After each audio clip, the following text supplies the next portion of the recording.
Good evening and welcome. We are going to wait just a few more moments as folks are being admitted into the webinar, but we will get started shortly.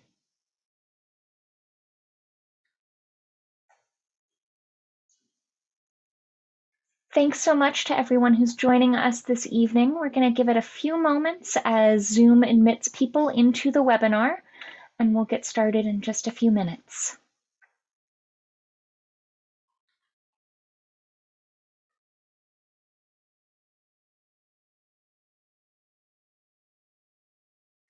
All right, it looks like most of us are in and settled. It's my pleasure to now ask Audra Kelly to come join us on screen and introduce tonight's program. Good evening. I'm Audra Kelly, Hillwood's Director of Interpretation. Our Executive Director, Kate Markert, asked me to share her disappointment not to be here tonight. She is traveling with a group of Hillwood's upper-level members to our founder, Marjorie Post's summer home in the Adirondacks, Camp Topridge. She looks forward to being with us throughout the month for the rest of our Roaring Twenties lecture series. As we begin, I'd like to take a moment to gratefully acknowledge the Nacotch tank, also documented as the Anacostan, Piscataway, and the Pamunkey, the native peoples on whose ancestral lands Hillwood stands, as well as the diverse and vibrant native communities who make their homes near us today.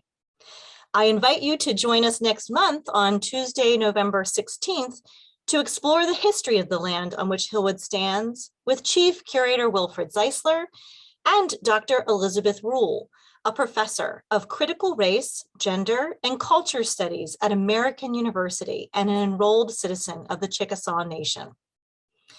Tonight, we'll dive into the stories from Roaring Twenties, the life and style of Marjorie Merriweather Post, one of the two exhibitions on view at Hillwood until early January. The second being the incredible outdoor sculptures of Christine Mays, Rich Soil. I hope many of you have seen the exhibitions, and I invite you all to plan your next visit today. We're open Tuesday through Sunday, 10 to 5. Members enjoy regular admission in addition to discounts in the shop, cafe, and free access to most virtual programs. I'm so grateful to those who are already members and invite those of you who have not yet joined to do so today. A link to learn more about membership will be in the chat. October is an exciting month at Hillwood. We'll gather virtually each week to explore themes related to the Roaring Twenties. Next week, we look at the Harlem Renaissance with Robert O'Mealy, Director of Columbia University's Jazz Studies Program, and Zora Neale Hurston, Professor of English. On October 21st, we hear from Stephen Harrison, curator of the 2017 exhibition, The Jazz Age, American Style in the 1920s. And the following week, Valerie Steele, director of the Museum of the Fashion Institute of Technology, closes out the series with a lecture focusing on Paris fashion in the 1920s. Of course, the fall gardens are glorious here, and we look forward to welcoming our four-legged friends for Spooky Pooch Halloween celebration, including a surprisingly competitive dog costume competition on Saturday, October 23rd.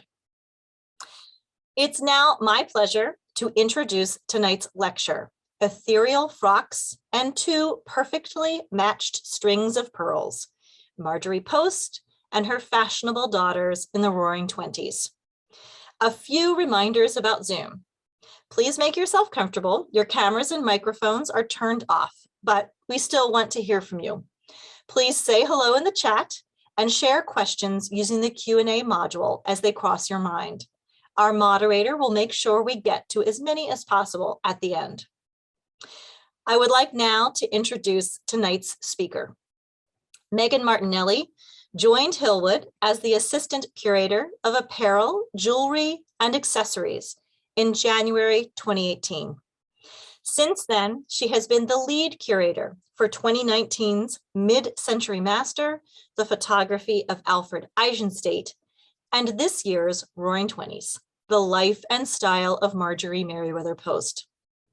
Prior to Hillwood, Megan was a research assistant at the Metropolitan Museum of Art's Costume Institute, where she assisted with exhibitions including China Through the Looking Glass and Manus Ex Machina, Fashion in an Age of Technology.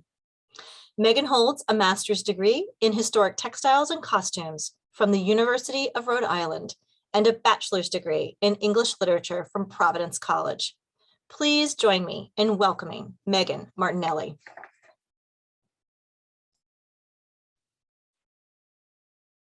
Thank you so much, Audra. Hello, everyone at home. Thanks for joining me tonight to look at fashion beyond our collection here at Hillwood and extending to the lives of Marjorie Merriweather Post and her daughters during the 1920s. I'm so delighted to be here tonight and to have an opportunity to share some of my findings that came to the surface as I was researching for our special exhibition, Roaring Twenties, that's on view now.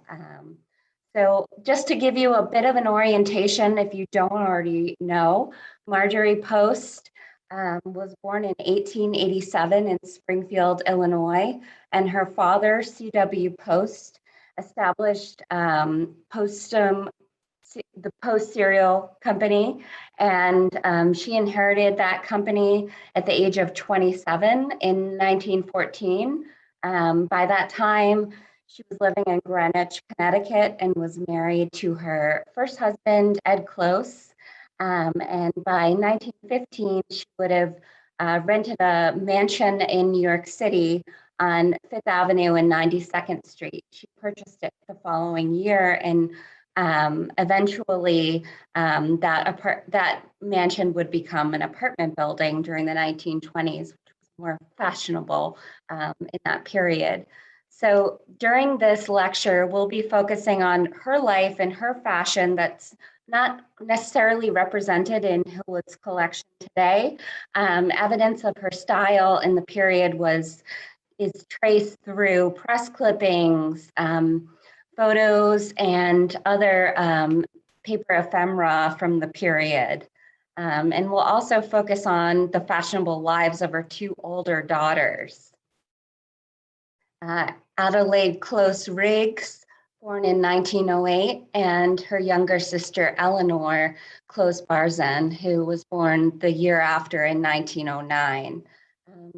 These two daughters grew up in Greenwich, Connecticut before moving to New York with their mother in 1915. And so then their life kind of centered around New York City and going out to the country estate that Marjorie Post owned, the original Hillwood on Long Island. And they also frequently traveled to Palm Beach. Of course, in 1927, Marjorie Post would build Mar-a-Lago with her second husband, E.F. Hutton. So that served as a backdrop for many of the stories that I'll be sharing today. Just a moment. So as I mentioned, these are many pieces that were not saved that I'll be discussing. A costume collection is always an interesting place to learn about the history of a family and to trace fashion through a certain time period. But sometimes we're fortunate to have documentation of apparel and ensembles that were worn for other occasions like sporting events or to the beach or daily wear. Oftentimes you find yourself saving more sentimental pieces. Formal gown, a wedding dress is another example, and those are well represented in Hillwood's collection of 175 pieces. But tonight we'll be looking more specifically at some moments in fashion that the Post women embodied through everyday dress and some other formal occasions that aren't necessarily documented with extant objects. So the quality of images might vary because some of them come from clippings. Others derive from Post scrapbooks. She was an ardent scrapbooker, and if you've been to Hillwood in person, you might notice from looking at the walls of the mansion that some of the spaces are almost like decorated as if they were scrapbooks. She loved to surround herself with images and moments from the past. So this material is rich with information about this topic.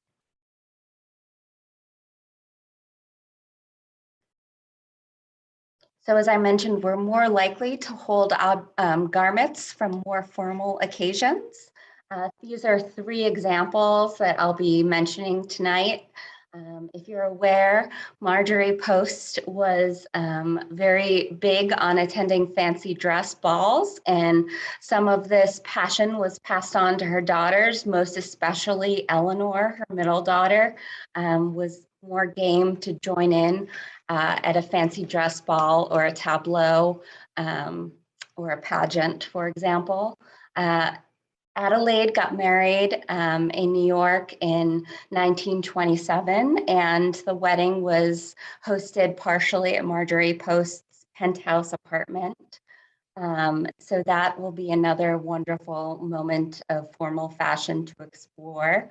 Finally, both Marjorie Post and Eleanor were presented at the British Royal Court during the late 1920s. So that's another exemplary fashion moment to explore this evening. And finally, this will be a little bit more unusual, which is less formal occasions. Of course, they were engaged in many different pursuits at their different residences, and the ensembles were very noteworthy. They were reported on in Women's Wear Daily, Harper's Bazaar, American Vogue. Marjorie Post and her daughters were considered trendsetters, and they were widely reported on in the press.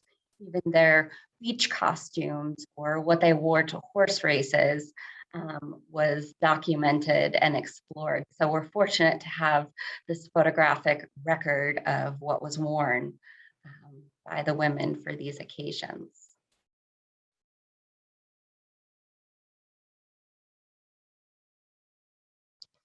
So in 1923, Marjorie Post commissioned these very beautiful portraits of herself with Adelaide and Eleanor in the gardens of the original Hillwood on Long Island.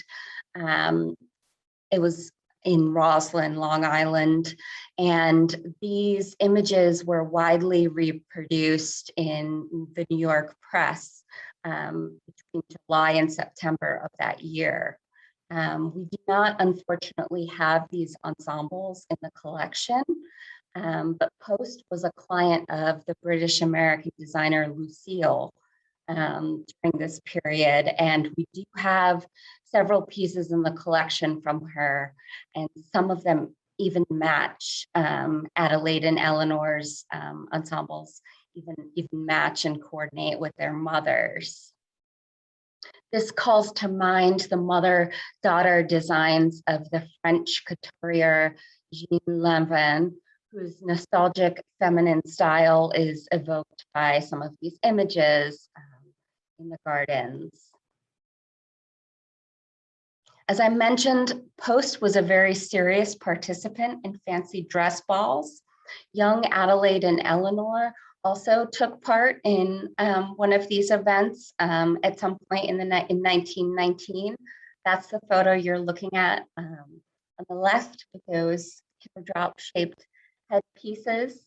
Post herself was dressed in a late 19th century bustle period style gown for the Coconut Ball at Whitehall in Palm Beach during the winter of 1924.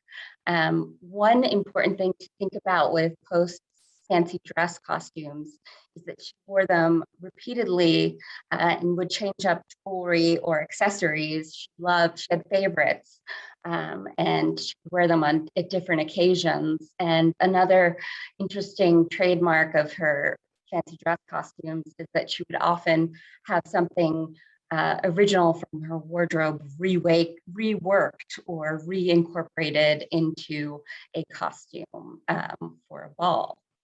It's kind of funny because Adelaide and Eleanor look like members of the Lullaby League of Munchkinland from The Wizard of Oz. And I only make that comment because Marjorie Post was very close friends with Billie Burke, the wife of the Broadway producer Florence Ziegfeld, and Burke herself was an actress, most known to people today for starring in the 1939 production of Wizard of Oz as Glinda the Good Witch.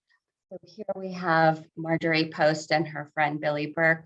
On the left, Marjorie Post is indulging in her many turns as Marie Antoinette. She dressed as Marie Antoinette at least 4 or 5 times during the 1920s. This was at the Everglades Ball in Palm Beach in 1924. The costume Post wears is still in our collection today. And then on the right, you have a view of these wonderful kind of pre-party dinner parties that were held at Mar-a-Lago during the late 1920s, where they'd invite guests who were attending the fancy dress balls that were held at the Everglades or at Whitehall in Palm Beach beforehand for dinner in their costumes. So it's a wonderful view of everyone attending because they took it very seriously, almost like Spooky Pooch attendees, I must say, today. So Eleanor was a more willing participant in these fancy dress balls over time. We have lots of evidence of her taking a turn in costumes. She is Little Bo Peep in 1928 at the Everglades Ball in Palm Beach that winter. And again, Eleanor and Marjorie Post are in 18th century dress for the Beaux-Arts Ball in New York in January of 1929. And we still have the bodice from that collection from that costume in our collection. Unfortunately, we do not have the very long train and skirt that's visible here.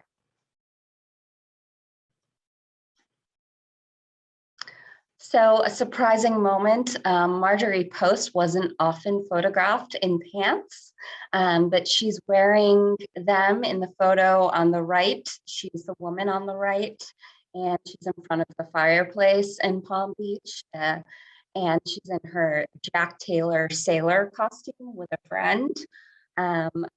Eleanor is again participating in the fancy dress ball herself. She's wearing a costume that has some intricate embroidery, probably representative of another culture, but is very striking in her shoes with bows on the toes. So I won't trouble you with my pronunciation of Post's turn in the 1920s, later in the 20s, again, going for this 18th century look. She was, of course, inspired by her collecting and her vested interest in 18th century decorative arts, France.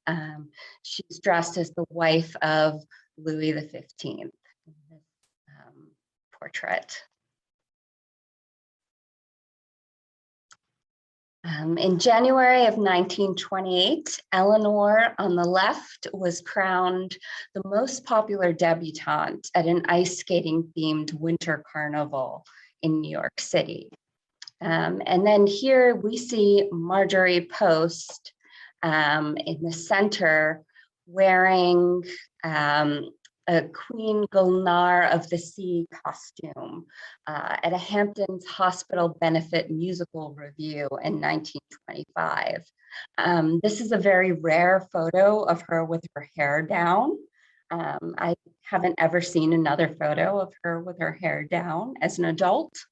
And it's interesting to note that Post is wearing her newly acquired at that time pendant brooch that was a contemporary creation from Cartier London, a platinum, diamonds, enamel, and 17th century Mughal emeralds that are a combined weight of 250 carats. This brooch was created in 1923 for Cartier London and was sold and later returned by a gentleman named Godfrey Williams. Post acquired it, we believe, sometime before 1925, but in 1928, she had the upper portion reshaped via Cartier New York, her trusted workshop. She had a relationship with the VP of sales there, Jules Glazner, and also a friendship with Pierre Cartier, who was the Cartier brother responsible for that branch. She had it reshaped by the New York workshop from its original circular design to this pomegranate shape that we see here. So fancy dress balls and tableaus were just one of the examples of times where the Post women would get dressed up and receive coverage, whether it's a local society newspaper or in this instance, Harper's Bazaar in 1923. We believe that Post is represented here at an Everglades ball in Palm Beach. And the headline is, "For spring, one must have colorful costumes and many unusual accessories." Post is described as wearing hyacinth blue with silver ribbons. So these would be those wonderful silver ribbons. So she appears again in Women's Wear Daily several years later, once more documenting society fashion in Palm Beach, here at the Bath and Tennis Club season opening. This was published in February of 1928 in Women's Wear Daily. She is here, second from left, and she's described as affecting the robe de style in moire, the upper portion of which is cream, and the full skirt applied in cartridge formation of flesh. Coral is introduced at the neckline with a touch of crystal embellishment at the bodice, which we see here. So again, another description of Marjorie Post's apparel during the late season at Palm Beach. Brings out smart gowns at the Palm Beach Club in 1924. She appeared in a handsome pink frock of crepe Roma with designs worked upon the corsage and skirt and silver bugles and heads and beads and a wide band of fox fur dyed pink encircling the bottom.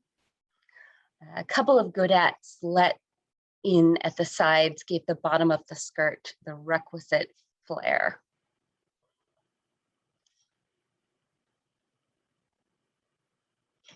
So of course, we'll be going through debutante balls, and actually we're fortunate that that's very well represented in our collection at Hillwood, unlike some of these other pieces that we only have photos of or we only have descriptions of. So in December of 1926, it was time for Adelaide to make her society debut. And this event was held at the Ritz Hotel in New York City. And it was very widely reported upon. One headline read, "Composed themes reflect latest phase at brilliant Hutton dance." So we have Marjorie Post's red ruby velvet gown that she wore as the mother of the debutante on the right of the screen. And then at the moment we have Adelaide's gown, which we believe has had its sable trim removed from it, but originally would have had a fur trim at the bottom per the image of Adelaide in Women's Wear Daily. From 1926. You can see Adelaide right here. Unfortunately, Marjorie Post herself is not represented, but this pannier velvet gown that Adelaide wore, and she's wearing it again here in the photo of herself at the announcing her debut in the press, had antique lace at the neckline and also trimming the skirt.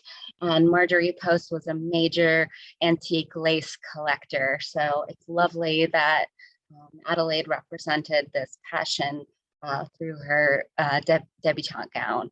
And the gown came from Bergdorf Goodman, which had a custom salon. So it's functioning much like some of the other specialty shops in New York City that Marjorie Post was shopping at the time.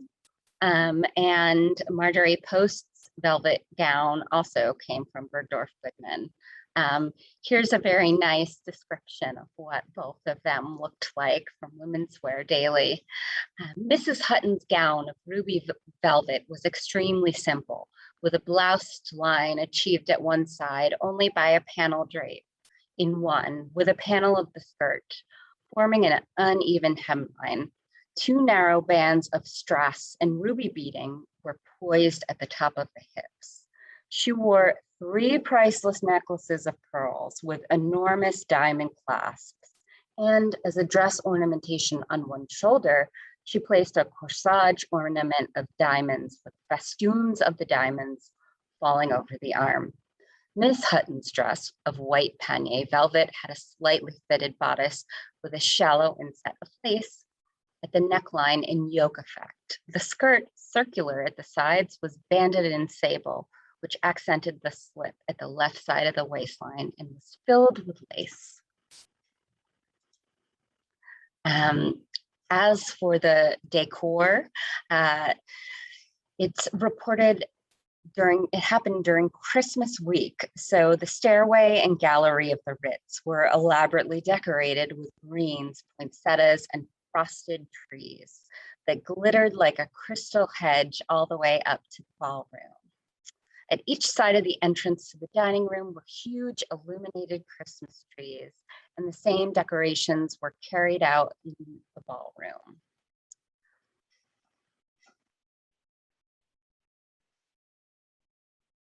So now we're moving on to Eleanor's debut. Actually, we have something with Eleanor that we don't have with Adelaide, which is documentation, photos, and representation of what Marjorie Post and Eleanor wore for the less formal debutante tea or dinner that was held at the New York apartment the following December in 1927.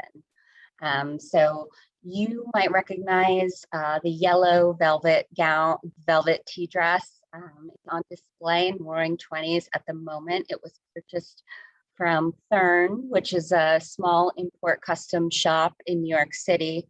And we believe that this gown originated and was imported from Mirbourg, which was a small French atelier founded by Marie Catoli. And Catoli worked with a lot of the original designers from Ballet Russe to do home furnishings and also costume and women's apparel.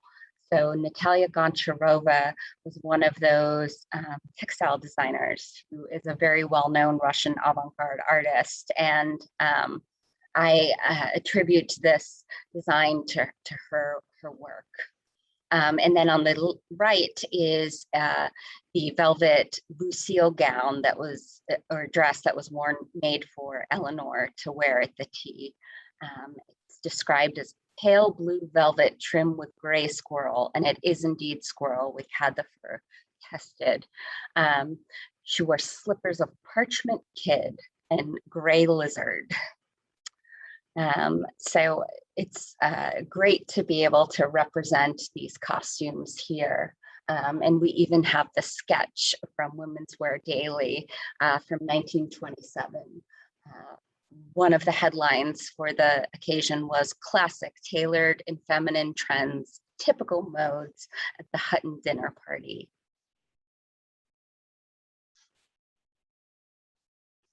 So for the actual debut ball, also held at the Ritz, and again in December, the week of Christmas, the headline was "Picturesque frocks and longer skirts prevail at brilliant Hutton Ball at the Ritz." It was also featured in Vogue's column as seen by her in February of 1928. So even by later in the winter, they were still discussing this event. And Marjorie Post's ensemble that was worn for the occasion is on the left of the slide. And that's also in our Roaring Twenties exhibition.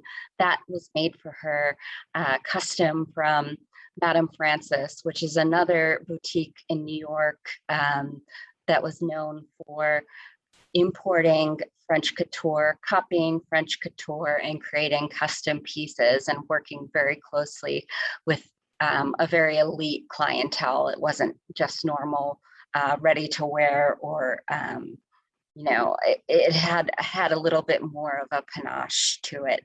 And then the best thing about this ensemble is how the applique leaves inside the cape are visible as she opens her arm. You can see Marjorie Post just behind Eleanor in this Women's Wear Daily sketch. She's got her, it's rabbit fur trim cape just relaxed over her shoulders in a very dramatic way. And of course, Eleanor wore this robe de style gown made for her by Lucille, again, and continuing to be a favorite of the Post family. Overall, for formal evening occasions, they skewed more nostalgic, choosing the robe de style silhouettes and working with designers like Lucille and Madame Francis, who kind of embodied this femininity that we're seeing here. And just a bit of a note on the decor. The set design essentially was done by Joseph Urban, who had worked with the Metropolitan Opera as a set designer, as well as being one of the architects for Mar-a-Lago when it was built in 1927, earlier that year. So his design for the Ritz Ballroom is in the collection of the Rare Book and Manuscript Library at Columbia University. And as you see, there's a lot of inspiration from Japanese landscapes. And I'll read you this description of what it looked like. Mrs. Edward Hutton's ball for her second daughter, Eleanor, was by far the largest of the year. Over 1,500 guests crowded up the marble steps at the Ritz, filled the large ballroom and foyer halls. The decorations were unusually beautiful, combining silvered leaves and pink begonias. The ballroom was completely draped in cloth of silver, which we see in the actual photo on the right, with a pattern of cherry trees showing through.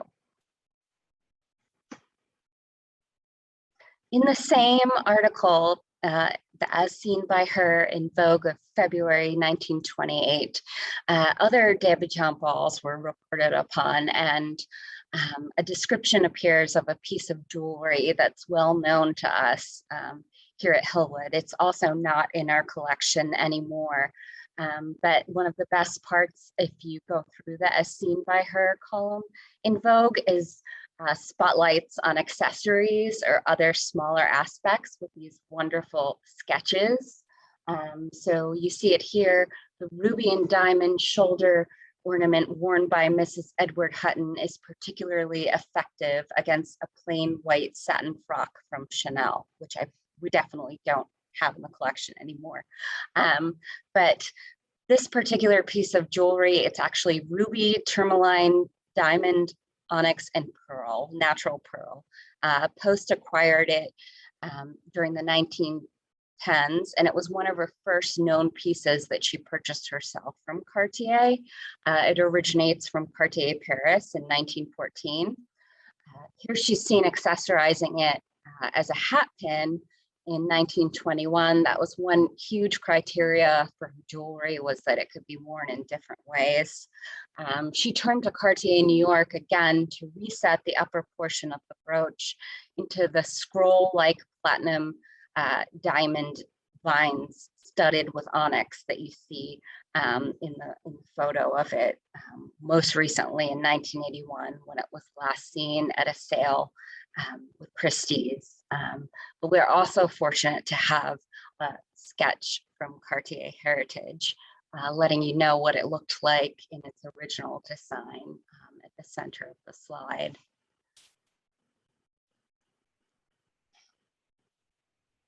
Moving on to weddings. So January 20th, 1927 was the date of Adelaide's marriage to her husband, Thomas Durant. And that wedding took place at Grace Church in New York City, and the reception was held at Marjorie Post's penthouse apartment at 92nd and 5th Avenue. The headline for this wedding was "White Satin and Chiffon Velvet, sponsored in the fashions of the Hutton Durant wedding." It was also, again, written up in Vogue. For years, there's never been a more beautiful wedding in New York than that of Miss Hutton and Thomas Durant.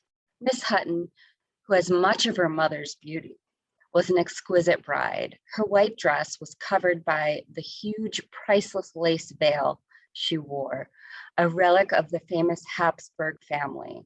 One notable feature of this wedding was the smartly turned out appearance of the ushers, who wore becoming wing collars with very full black ascot ties with a small white figure, white waistcoats, and in their buttonholes, the largest gardenias I have ever seen. In the next slide, you will get a view of some of the other representations we have of this wedding. Here's the invitation that was sent out that was preserved in the scrapbook.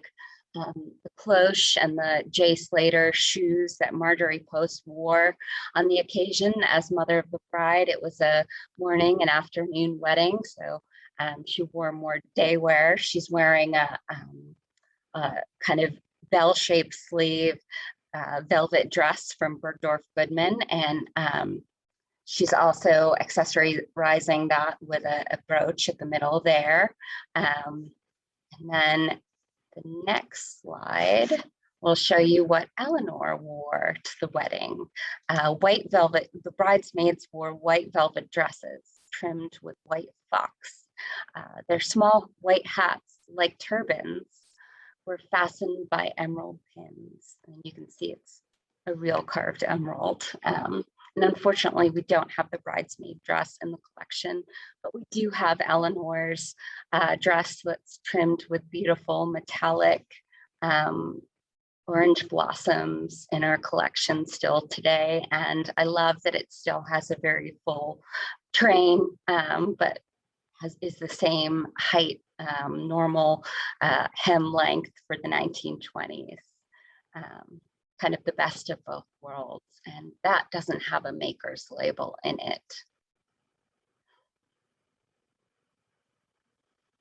So just another quick mention, because this is going to be something that's explored soon in the future, but Adelaide actually chose not to be presented at the British Royal Court in the 1920s after she made her debut, but Eleanor was presented to King George V and Queen Mary. And of course, she wore a complete pale blue ensemble with a train and a veil. And we still have the fan and feathered headpiece, which was a requisite accessory for this occasion. And then the following year, Marjorie Post herself was presented to King George V and Queen Mary in 1929, and she wears beaded bright green, almost a similar color to the gown she wore for Eleanor's debut for that event. And that was previously attributed to Kellisser, but I now believe it can be attributed to the French couturier Jenny. So stay tuned to learn more about that research. Other important occasions that were noteworthy and fashion publication worthy were attendance at the opera.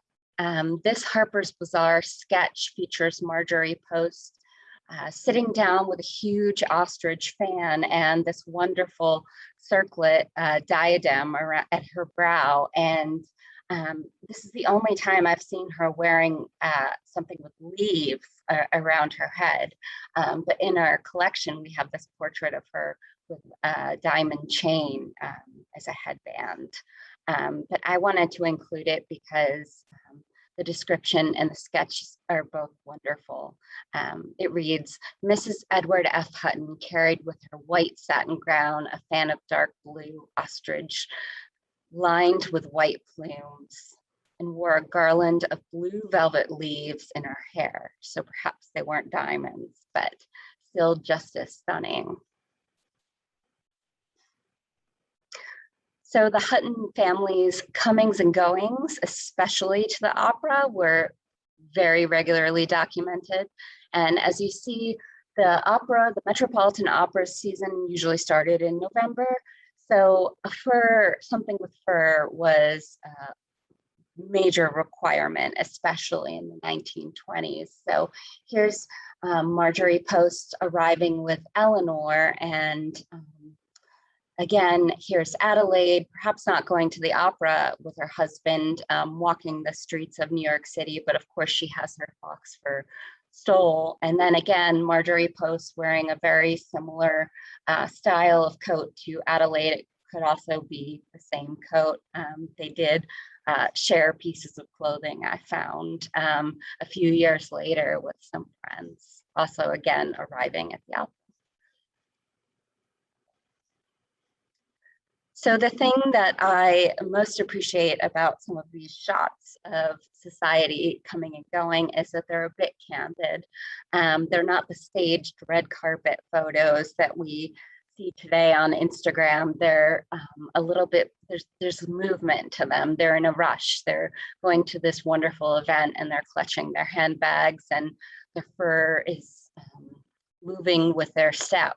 So there's a photo of Marjorie Post and her husband, E.F. Hutton, at the opera season opening in 1926. And for that occasion, the picture is on the left of the slide here. She wears a robe de steel of black velvet with long ropes of pearls, always, a pearl hair ornament, and a yellow feather fan, which we can't quite see, but, oh yes, we can.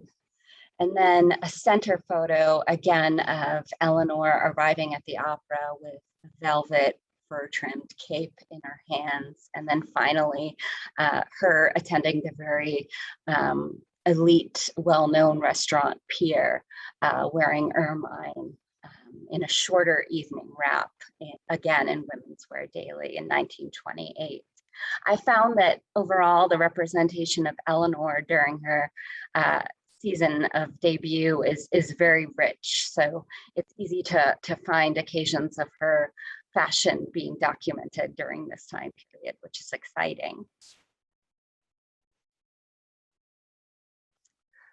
So we have, again, just the idea of travel, moving around. There's a picture of the whole family, including E.F. Hutton at the top of the slide in 1924. They're just arriving back in New York via the Berengaria ship with the Cunard line. And again, you see everybody has a fur trim collar, and E.F. Hutton himself was noted in the society pages as one of the best dressed men in society. Mr. E.F. Hutton has recently followed the fashion of T. Sulphurn Tallier in the matter of white or yellow linen waistcoats.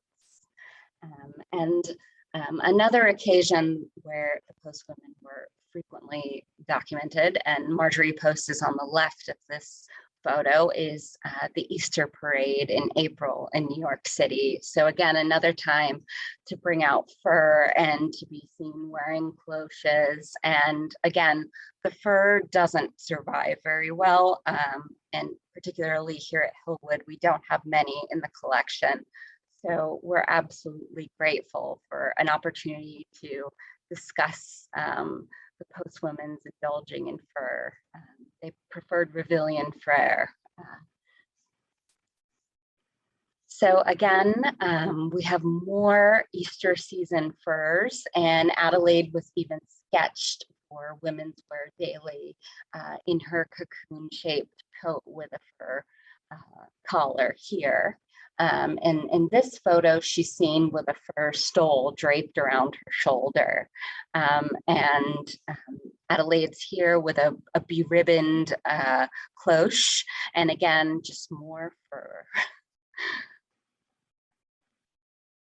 Adelaide's interests were a little different from Eleanor's. She bred dogs, show dogs, and was involved in horse racing and was an accomplished sportswoman. So for her portraits, she's seen in simple day wear with her dog in the late 1920s.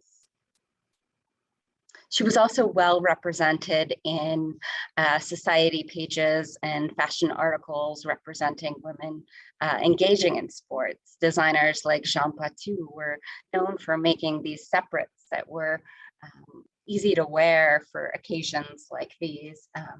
Adelaide is here in the white, sitting down, and here she is with one of her show horses in jodhpurs. So more of Adelaide attending to either the races or the dog show. Here she wears a silk suit and jacket. Again, just embodying the 1920s casual style. This type of fashion is just not represented. It didn't have the sentimental value perhaps that some of the formal clothing from the period in the collection do. So that's why it's less represented in the collection today. But nevertheless, it's definitely a moment of fashion. Adelaide, again, at various events in the center, she's even wearing trousers. She's with a well-known amateur rider at Belmont, or she's at a steeplechase. Meadowbrook, all of those occasions were wonderful moments for Adelaide to shine in her own style. And of course, Marjorie Post herself had a great approach to day wear and suits. She's seen in the April issue of Vogue in 1928 wearing a pleated day skirt, and you see the same photo reproduced on the left of this slide. Under the headline features, smart women sponsor pleats, prints, and brims. Mrs. E.F. Hutton, the former Miss Marjorie Post of New York, also finds the two-piece frock very becoming and completes her costume with a hat that has a ribbon-bound brim. So in the center is a sketch of a similar ensemble. And of course, again, she repeats the theme wearing a jacket that matches the skirt underneath with the lining. So just looking very neat for these occasions. The next photo is a group shot, again, a variation on the same theme. Marjorie Post was very, very conscious of her exposure to the sun. So the 1920s was a wonderful time for her in fashion because she was able to protect her face with these wide brimmed hats that you see here.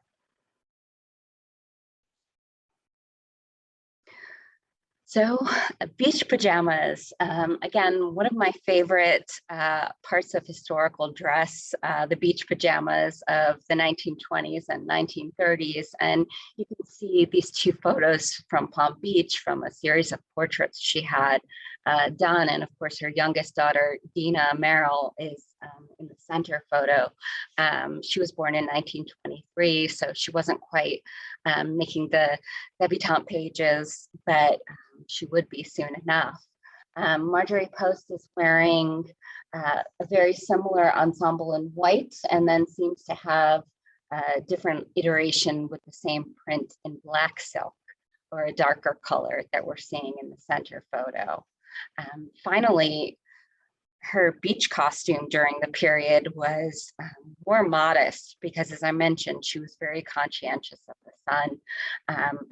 Here she's photographed on the sands of Palm Beach wearing a broad brimmed flat hat. shoes with straps, a tunic and skirt to her knees, necktie and cape over her shoulders.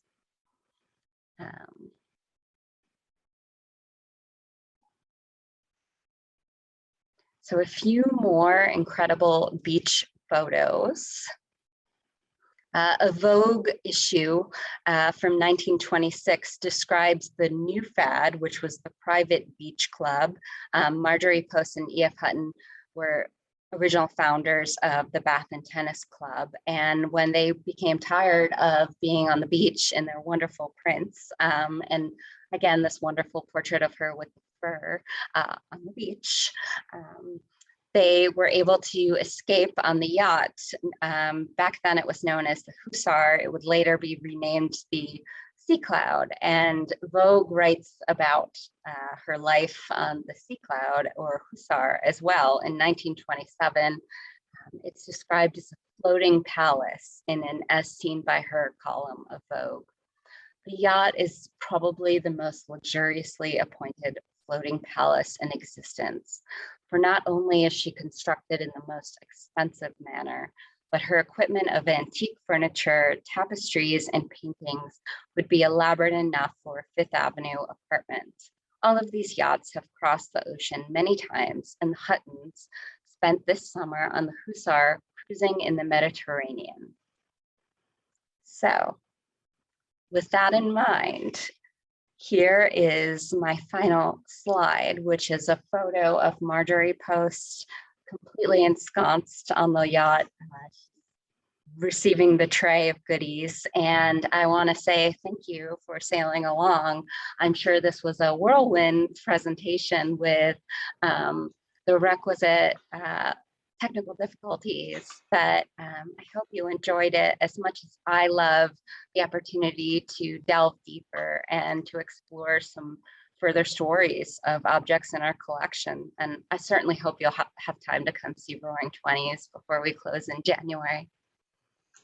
Thank you so much, Megan. I see a couple of great comments in the chat echoing my own feeling, which is that this was just an absolute delight. You and I were talking during our sound check this evening about how fun it is to delve into the archives and to see some of these images that are less familiar.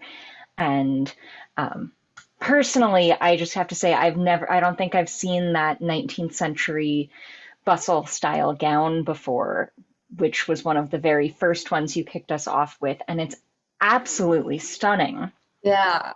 I mean, that's the best part is of looking at her fancy dress costumes, because you get to see her interest in history and her interest in clothing, collecting through her clothing, having an opportunity to wear these wonderful pieces inspired by history. And I think that carries on too for her formal wear. She gravitated towards the robe de style silhouette versus the more simpler, streamlined silhouettes of the 20s. So there were a couple of ensembles that you shared photos with where folks wondered if we have more information about the color. Particularly that bustle dress was one of them, as was the polka dotted ensemble. Okay, so the polka dotted ensemble, I think it was at the beginning. Yes. With the mask. Yes. Wish I knew more about that. She did attend a Harlequin fancy dress ball, and because the person who's with her in that image from our scrapbook is not visible, I only just assumed that that was one of the Post women. Let me go back to it so that I can really tell you what I think, and that's very far back. It is. I think it might have been slide 3. We got a bevy of questions. I think you had us all hooked from the get-go. That's a great one. So this is one of her friends, because the face is familiar to me, but I haven't been able to identify her yet. I believe this is possibly Marjorie Post or one of her daughters, but again, we don't know. She's got this goofy mask on. And I included it because they were attending a lot of Harlequin themed or masquerade style events and fancy dress balls. This was just after the time of Marchesa Casati, who was known in Europe for her own wild and lavish costume and fancy dress balls. So unfortunately, I don't have as much information about that that I would love to have more. So I'm very sorry, but I also could not put it this close to Halloween in the intro slide. I love that. And I also personally, I think it's always so exciting to share both when you make new discoveries, like the new attribution for that uh, court dress to Jenny. Janine? Yeah, Jenny. Jenny. Um, we got, but also that there are still mysteries to unfold for the next generation of scholars, or perhaps for all of us to wonder. We got a couple of questions about that scholarship and preservation aspect, including questions about whether shoes survived, if how stable those can be. For example, you mentioned that the fur is really hard to conserve, as well as some questions about how you conserve silk or other delicate clothing that is now a century old. So the fur dries out because it's essentially skin with hair on it. So it needs to be in a cool climate, a cold storage essentially. We were never set up for that, so that's why we don't have a lot of that. Also, I think that over time, fur tends to be an heirloom piece still, even though it's difficult to keep vibrant and fresh. So there's also the chance that a lot of it was given to family members, and that's why it's not as well represented in the collection. Shoes, we do have quite a bit of shoes, but I will say that we skew further from this earlier period. We have less than, I'd say, 10 or 15 from this time period particularly, or earlier. And then we have what is known as her rainbow of shoes from the 50s. The bobs. Yes. So we do have a better representation later of her footwear, but we do have Adelaide's wedding shoes, which are pretty incredible. Silk satin from Shoecraft in New York, and they have little wax orange blossom on each toe, actually. So I was just looking at those the other day. That sounds amazing. Yeah. Mary Slimp, when we were talking about the squirrel fur trimmed dress, pointed out that squirrel, at least from the 21st century, seems like an interesting choice. And I appreciate Mary's diplomacy as always. But Mary asked whether that's something that was popular for trim, because it would never cross my mind as something we'd rely on. Yeah, actually, this is the only occasion where I've personally ever seen squirrel fur in a collection. But Lucille was the designer for the dress, and Lucille is known for using some unique materials. In the Roaring Twenties exhibition, we have day wedding dress that Marjorie Post wore to marry E.F. Hutton in 1920, and that's a pina